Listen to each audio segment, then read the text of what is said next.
Good morning, dear students. Welcome to History class. We are in chapter 4. What books and burials tell us.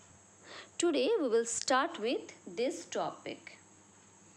Cattle, horses and chariots. Let's start. There are many prayers in the Rig Veda for cattle, children, especially sons and horses. So prayers were mainly for cattle, children, especially sons and horses. Horses were yoked, means fixed or attached to chariots that were used in battles. Battles were generally fought for cattle, land, water and sometimes for capture people. Why they mainly fought for land?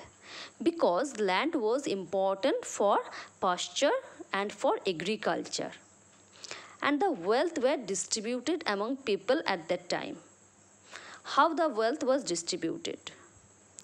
Some of the wealth was kept by the leaders. Some was given to the priest and the rest one was distributed among the people. They used some wealth for the performance of yajanas or sacrifices. Yajanas or sacrifices.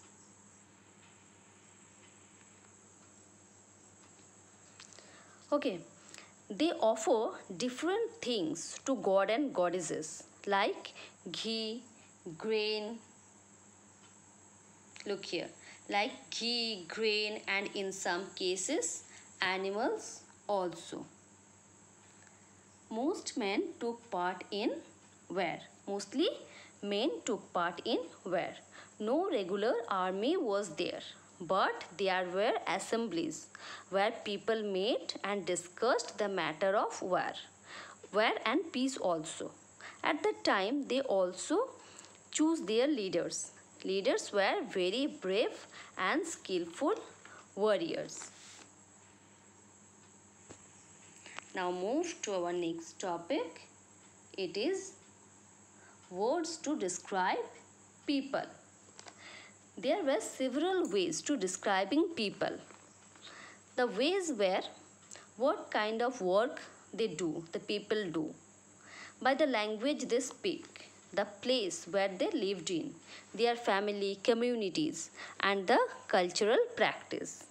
By this feature, they describe people. Some words to describe people are priests and rajas. Priests were sometimes called Brahmins.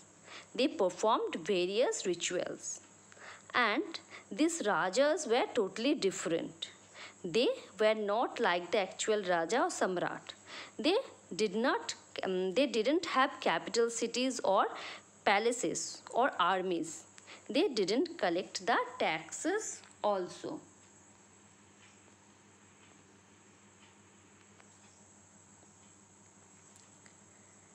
At that time, two words were used to describe the people or the community. One word was Jana and the second one was Vish. Jana and Vish was used to describe the community. Okay. Jana, this word we still use in Hindi. And the other was Vish. Actually, the word Vaishya comes from this Vish.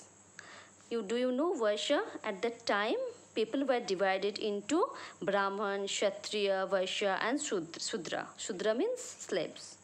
So, this word Vaishya comes from this Vish. Several Vish or Jana are mentioned by name. Names were like Purujana or Vish, Bharatajana or Vish, or Yadujana or Vish, and so on.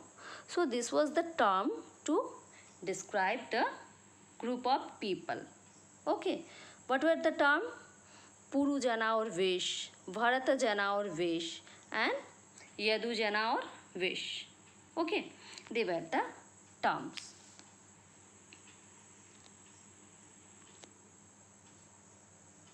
Sometimes People who composed the hymns described themselves as Aryas and they called their opponents as Dasa. Dasa means slaves. Slaves were both men and women. They were captured in war. They were treated very badly. They was treated as the property of their owners. While the Rig Veda was being composed in the northwest of the subcontinent, there were other development elsewhere. Let's try to find out what they are.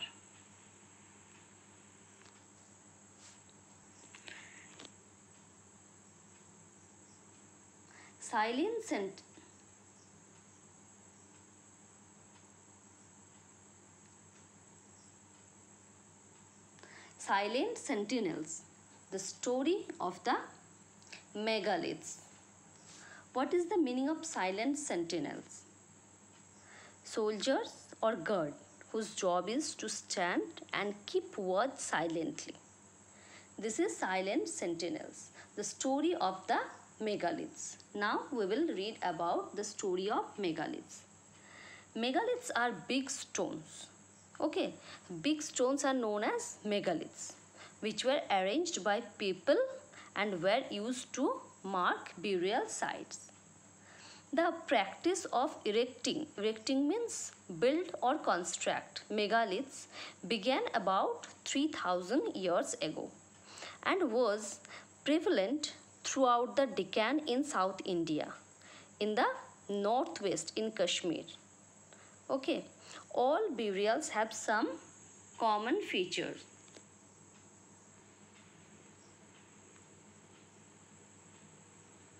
Look here. These are the burial sites.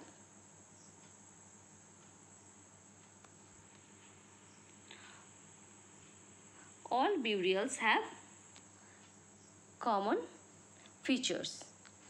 The dead were buried with distinctive pots which are called black or red ware. Ware means typically specific type of pottery, one kind of pottery.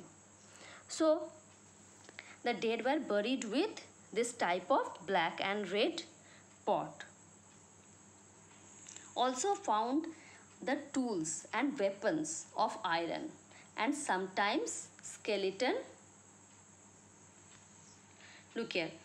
Also found the tools and weapons of iron and sometimes skeleton of horses and skeleton of horses.